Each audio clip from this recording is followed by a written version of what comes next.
podemos ver aqui, seu Lauro, um sistema de captação de água. É um sistema antigo, né, que é chamado Carneiro, que foi aprimorado e que não se gasta energia.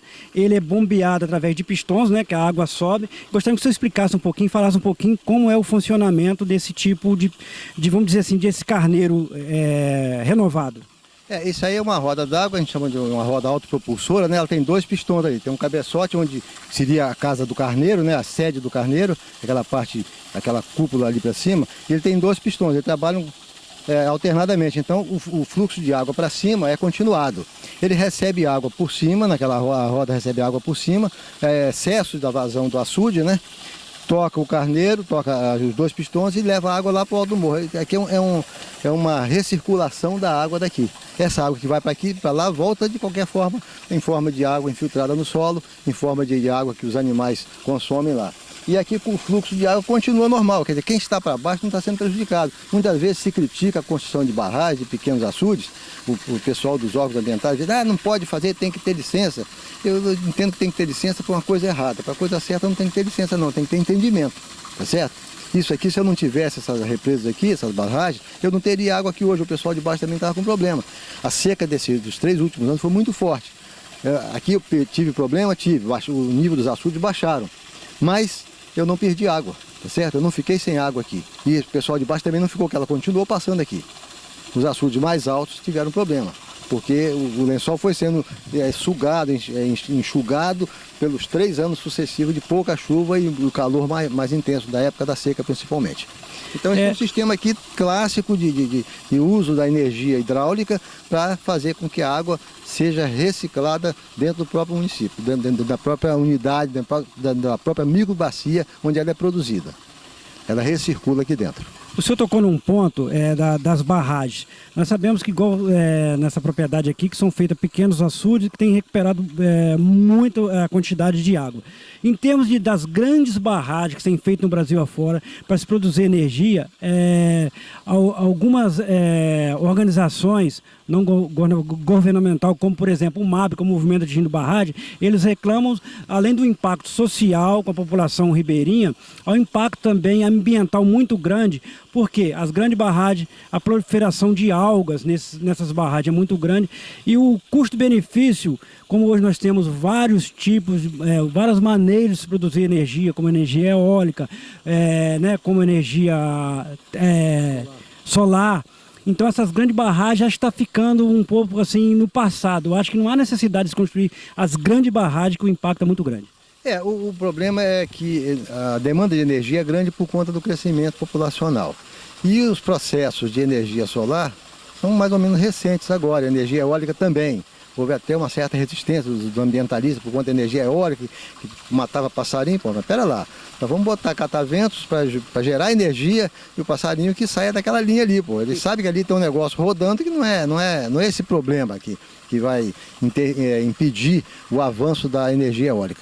As barragens hidráulicas, a barragem da geração de energia hidráulica, foram feitas num momento em que nós tínhamos abundância de água, tá certo? E que a demanda de energia era grande, e continua sendo grande ainda.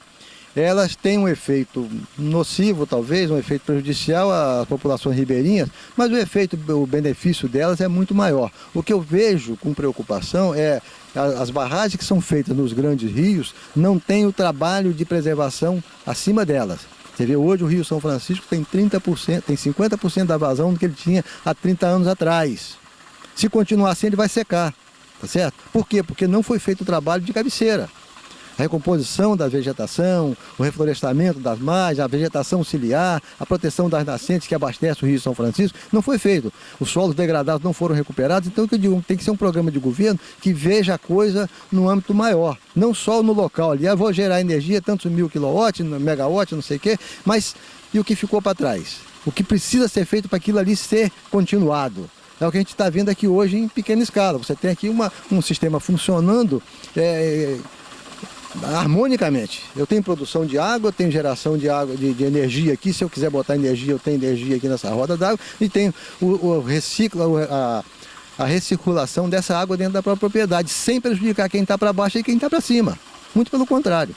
Então, o caminho vai ser para as futuras gerações, energia eólica, energia solar. Isso aí está crescendo muito, energia solar, nós temos aí sol à vontade, pô. Então vai ter que investir nisso. Hoje é caro o processo ainda, mas também é muito caro fazer uma grande barragem. E mesmo porque que nós vemos aí as grandes barragens com o nível do reservatório totalmente baixo, não consegue mais encher no seu nível normal, então não adianta se fazer as grandes barragens. As PCHs, como vem sendo feita nos pequenos rios, ou até mesmo no rio igual o Rio Paraíba, talvez funcionasse melhor em termos de impacto ambiental, impacto social e também geração de energia. O que eu vi ontem, por exemplo, chegou uma informação para a gente que dos 520, mais ou menos, grandes reservatórios de água no Brasil, 300 e poucos estão abaixo do nível. Por quê? Nós estamos tendo aí um somatório também de mudança climática. Nós temos um aumento de temperatura e uma falta de preservação das cabeceiras. Então, se você tem menos chuva caindo e tem menos água sendo preservada, você vai ter um rebaixamento do nível desses açudes. E se continuar assim, daqui a pouco eles vão secar. Você vê lá, os grandes açudes do Nordeste estão hoje com menos da metade da capacidade de armazenamento de água. E isso aí é consequência de mau uso dos solos nas cabeceiras, nas áreas de contribuição daquelas nascentes e mudança climática. Essa mudança...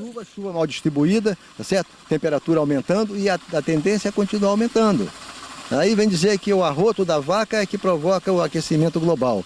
Então os grandes poluidores nos centros urbanos não são nocivos não, né? Na verdade, esse impacto que está havendo no meio ambiente, como você disse, o aquecimento global, você acha que isso aí é a degradação, é o homem que está sendo culpado disso tudo, ou é um processo natural do planeta, como acontece há milhares de anos? São as duas coisas somadas, mas principalmente o homem está provocando uma aceleração desse processo, com a contaminação continuada da atmosfera, tá? O uso de combustíveis fósseis que são altamente poluidores e acelera o processo. Há uma mudança, é um processo geológico, é um processo natural, mas nós estamos acelerando muito ele também.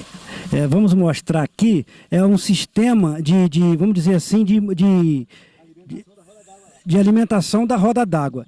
E aqui, como nós podemos ver, através desse cano, mantém o nível do açude. Se eu quiser mais alto, se quiser um nível mais baixo, se quiser escoar totalmente para a produção do peixe, manualmente, só girar o cano que faz o controle desse nível do açude. Perfeitamente. Aí, quando baixa o nível do açude baixou, eu vou baixando esse cano aqui para continuar alimentando a roda d'água. Se eu quiser suspender o funcionamento da roda d'água, eu levanto o cano aqui, corto o fluxo de água, ela para de funcionar, quando não precisa de água lá em cima.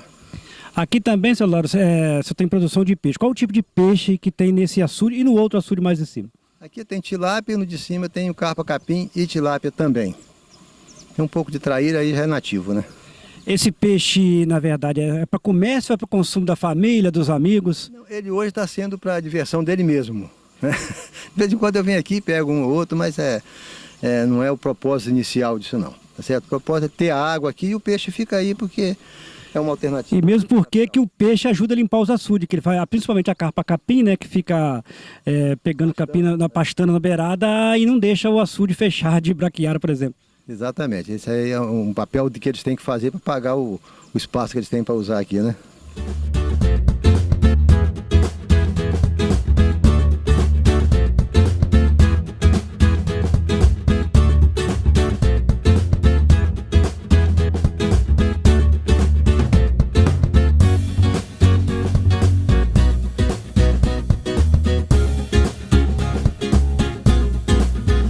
Encerrando a nossa matéria do Via Interior, vamos agradecer ao seu Lauro pela entrevista, por nos receber em sua propriedade. Mas antes de encerrarmos, doutor Lauro, gostaríamos que o senhor falasse uma coisa que ficou esquecida, é sobre os comitês de bacia. O senhor acha que os comitês de bacia que foram criados, eles ajudaram em alguma coisa a preservação dos nossos rios, ou está sendo uma coisa que estão só cobrando? Pelo que a gente vê, até mesmo nas contas de águas das companhias como a SEDAI, por exemplo, vem ali o desconto que quase ninguém percebe, que é para o comitê de bacia. E está tendo um retorno no comitê de bacia para a preservação dos rios da nascente? O comitê de bacia foi criado em atendimento à lei das águas, né? Porque a lei diz o seguinte: a gestão dos recursos hídricos é de participação múltipla.